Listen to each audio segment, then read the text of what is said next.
नमस्कार दोस्तों, अद्वितीय सनातन चैनल में आप सबका हार्दिक स्वागत है।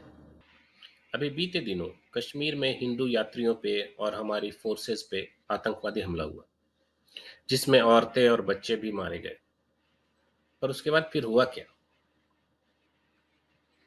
हर आतंकी हमले के बाद हमारे यहाँ बैठक होती है, फिर और बैठक होती है। सभी न्यूज़ चैनल्स वाले चीखते चिल्लाते हैं कि भारत को मुंह तोड़ जवाब देना चाहिए, और फिर सब अपने अपने घर चले जाते हैं। ऐसा क्यों होता है? इसके दो प्रमुख कारण। पहला, हमारे स्टेट ने हिंदुओं की किलिंग्स को नॉर्मलाइज कर दिया है। और दूसरा, टेररिज्म और इस्लामिक जिहाद के अंतर को हम अभी तक समझे ही नहीं। ये क्लैरिटी नहीं होने के कारण ही आज तक भारत की कोई ठोस पॉलिसी नहीं है इस्लामिक जिहाद और हिंदू किलिंग के खिलाफ। हम एक अटैक के बाद दूसरे अटैक का इंतजार करते हैं, और फिर टीवी चैनल्स पे वही हो हल्ला करके मामला खत्म हो जाता है। किसी भी प्रॉब्लम का सॉल्यूशन तभी मिल सकता है जब हमें प्रॉब्लम और उसका रूट कॉज पता हो। कश्मीर के केस में ये बिल्कुल क्लियर है कि चूंकि वहाँ मुस्लिम आबादी ज़्यादा है, इसलिए वहाँ इस्लामिक जिहाद चल रहा है, और इसका रूट कॉज है इस्लामिक आइडियोलॉजी। अगर सरकार को ये लगता है कि वहाँ टूरिज्म बढ़ा है, स्टोन पेल्टिंग कम हो गई है, लोग इलेक्शंस में पार्टिसिपेट कर रहे हैं, तो सब नॉर्मल हो जाएगा, तो शायद वो खुद किसी भुलावे में है।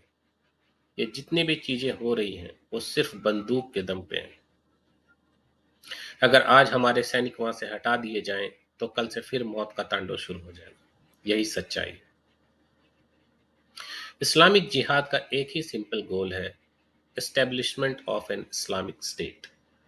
उन्हें ना तो डेवलपमेंट से कोई मतलब है, ना इकोनॉमी से, और ना ही ह्यूमैनिटी से।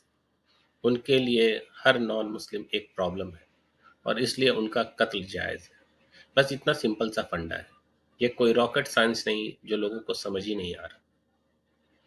अब ये सब जानते हुए भी सरकार ये समझती है या समझना चाहती है कि ये सिर्फ एक अलगाववाद है या आतंकवाद है, तो फिर उन्हें भगवान भी नहीं समझा सकता।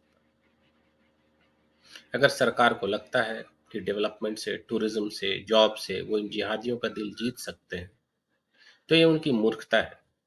और इसीलिए मैं मानता हूं कि इस मामले में, कम से कम इस मामले में, पाकिस्तान हम भारतीयों से कहीं बेहतर है।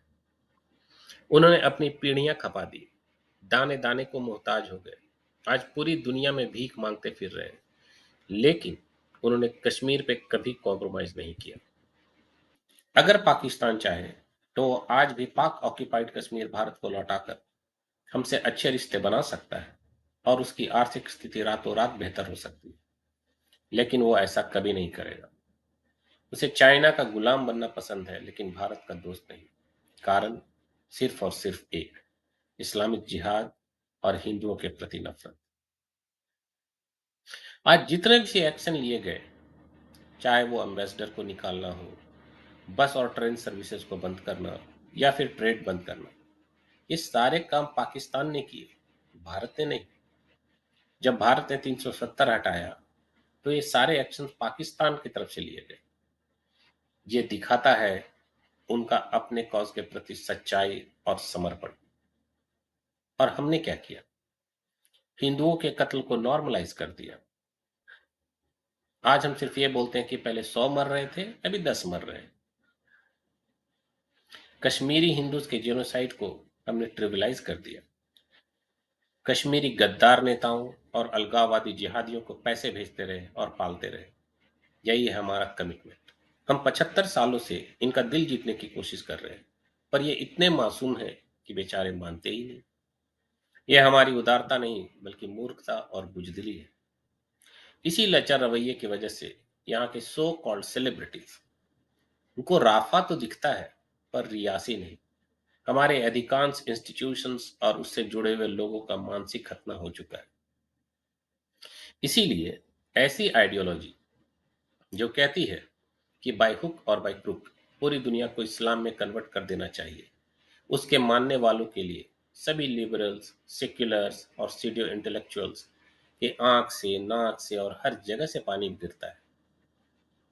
ट्वीट पे ट्वीट आते हैं, और दूसरी तरफ ऐसी आइडियोलॉजी जो पूरी दुनिया को अपना कुटुंब यानी कि फैमिली मानती है, जो दूसरी आइडियोलॉजीज चाहे वो हिंदुओं को दुश्मन ही क्यों ना मानते हो, उन्हें भी बराबर का हक और सम्मान देती है। उस आइडियोलॉजी के लिए किसी के दिल में कोई जगह नहीं, कोई दया नहीं। इनफैक्ट खुलेआम लोग सनातन को एलिमिनेट करने की बात करते हैं, पर कोई सेलिब्रिटी का ट्वीट नहीं आता। 3,000 माइल्स दूर राफा के लिए सबकी तड़प देखने लायक है।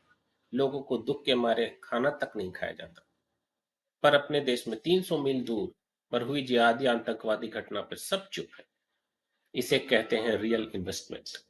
हमने अपना इन्वेस्टमेंट एजुकेशन, साइंस और डेवलपमेंट के लिए किया, और उन्होंने अपना इन्वेस्टमेंट आइडियोलॉजी के लिए। आज मोदी सरकार के पास एक गोल्डन अपॉर्चुनिटी है। पहले 10 साल के एक्सपीरियंस से शायद उनको ये समझ में आ गया होगा कि ये बीमारी डेवलपमेंट से ठीक होने वाली नहीं। जब तक उस आइडियोलॉजी को उसी के लेवल पे जाके और उसी के तरीके से हम चैलेंज नहीं करेंगे, ये प्रॉब्लम सॉल्व नहीं होगी। रही बात पाकिस्तान की, तो जब वो भीख मांग के भी हमसे जिहाद कर सकता है और जिहाद को सपोर्ट कर सकता है, तो हम क्यों नहीं कर सकते? अगर उसको लड़ने के अगर उसको लड़ने का शौक है, तो उसका शौक पूरा करना चाहिए। जब वो 1,000 कट्स देने की बात कर सकता है, तो हम 10,000 कट्स क्यों नहीं दे सकते? भारत सरकार को ये इंश्योर करना चाहिए कि पाकिस्तान एक दिन के लिए, जी हाँ, एक दिन के लिए भी शांत नहीं रहे। और ये हमारी स्टेट पॉलिसी होनी चाहिए, तब तक जब तक कि पाकिस्तान का अस्तित्व खत्म ना हो जाए। हमें पता है मोदी जी बहुत कुछ कर सकते हैं, बस जरूरत है सच्ची निष्ठा की, राष्ट्र के प्रति और सनातन के प्रति, सिर्फ सुपरफिशियल दिखावे की नहीं। आज के लिए बस इतना ही। आप सभी इस चैनल को ज़्यादा से ज़्यादा लाइक करें, सब्सक्राइब करें, शेयर करें और प्रमोट करें।